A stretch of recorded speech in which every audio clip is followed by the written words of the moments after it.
Eso es evidente, Nuria. Yo creo que una frase que lo resume todo lo que preguntas es cuando Adolfo Suárez, en la primavera del 76, antes de ser presidente, de ser nombrado presidente del gobierno, dice, cuando está defendiendo la necesidad de una reforma política, dice que lo que hay que hacer es hacer normal en la política lo que en la calle es simplemente normal. El sistema político del franquismo ya no está para nada en sintonía con lo que había sido el desarrollo de la sociedad, vamos, ¿no? Y eso es un poco lo que explica la transición. Es decir, es la fruta madura, la fruta está absolutamente madura. España quería normalidad política, quería ser como el resto de Europa, elecciones y partidos políticos.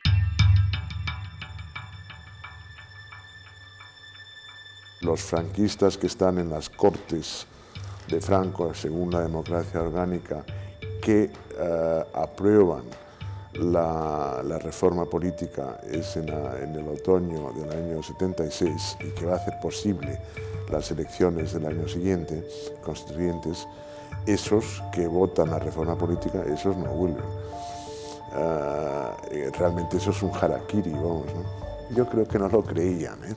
Ellos realmente creían que podían disputarse en unas elecciones y serían elegidos. Otros vieron claramente que era el final de un ciclo, el comienzo de otro. Ellos tenían su historia, eran franquistas y daban paso. Varios testimonios, y el libro recoge algunos, del que decía, pues cuando yo no esté, vamos, las cosas serán distintas. Le importaba una cosa evidente, que es la unidad de España. Le importaba la justicia social, y de eso habló en su testimonio, y sobre todo le importaba el sucesor, que él había nombrado a título de rey, y es por eso en su testamento lo que pide es que se arrope a don Juan Carlos con el cariño que él había recibido, etc. Y lo demás le daba absolutamente igual.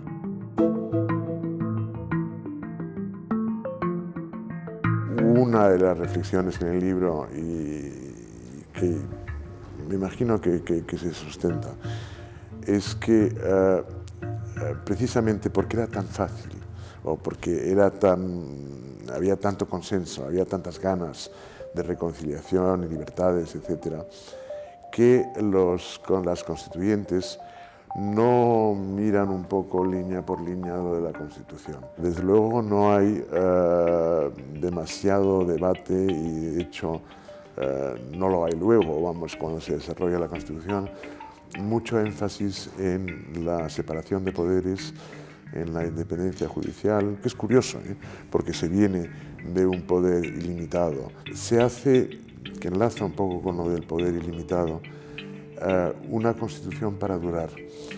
¿Sabes? Es muy difícil enmendar la Constitución, es muy difícil tener mecanismos fluidos y flexibles para ir adaptando, como ocurre en otras constituciones.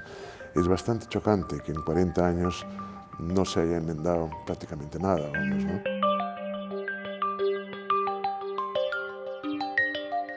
Pienso, y lo que intento reflexionar sobre ello y describirlo y argumentarlo, es cómo los partidos políticos asumen mucha conducta del franquismo, en el sentido, pues, por ejemplo, del liderazgo, es un ejemplo muy obvio.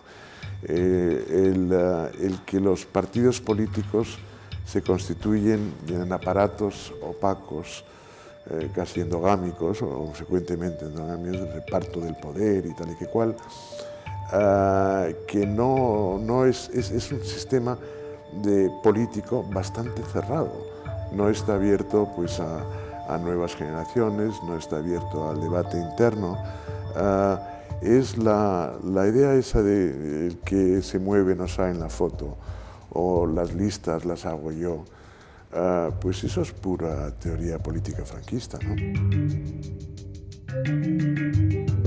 Me presento ante todos ustedes para darles cuenta del proyecto de ley para la reforma política, para decirles sencillamente cómo propone el Gobierno que sea nuestro futuro La ley fue la ley de reforma política, que en el fondo fue la última gran ley del franquismo. Esa idea de que no se interrumpe el sistema, esa continuidad que se pasa de un jefe de Estado que muere a otro jefe de Estado que hasta ya nombrado por el que muere.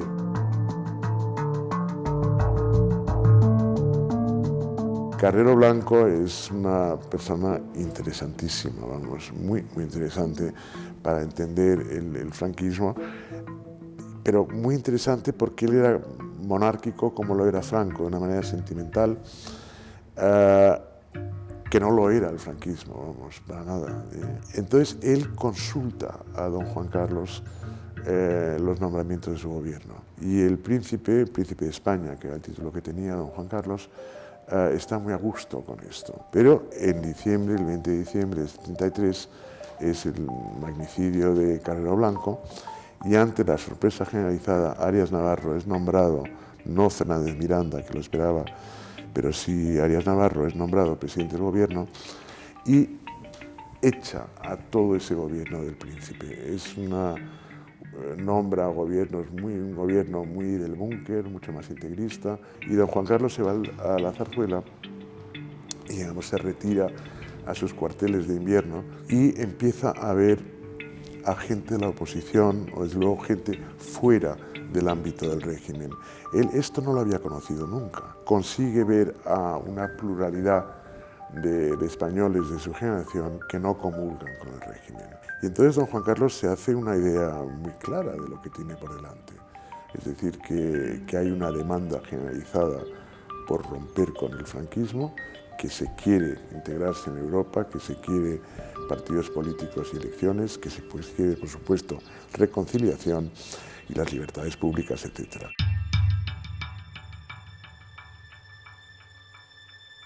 En España, evidentemente, había que ser de izquierdas para ser demócrata, vamos, ¿no? Y si no eras de izquierdas tenías que demostrar por qué y cómo y de qué manera eras demócrata. Lo que ocurre en la transición, y esto es muy importante, es que la cultura política de lo que iba a ser esta etapa democrática debe muchísimo a los 13 años continuados, no tanto del socialismo, sino del felipismo. Entonces, eso ya crea una manera de hacer política, de entenderla, de actuar en ella, etc.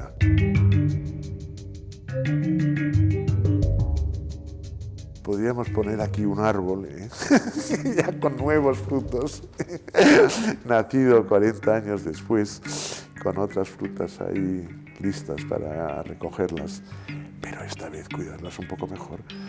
O sea, la fruta se pudre, pues eso, cuando está en un sitio oscuro y húmedo y maloliente, vamos, ¿no? Aquí es que entre aire, vamos, frescor, esas cosas, ¿no?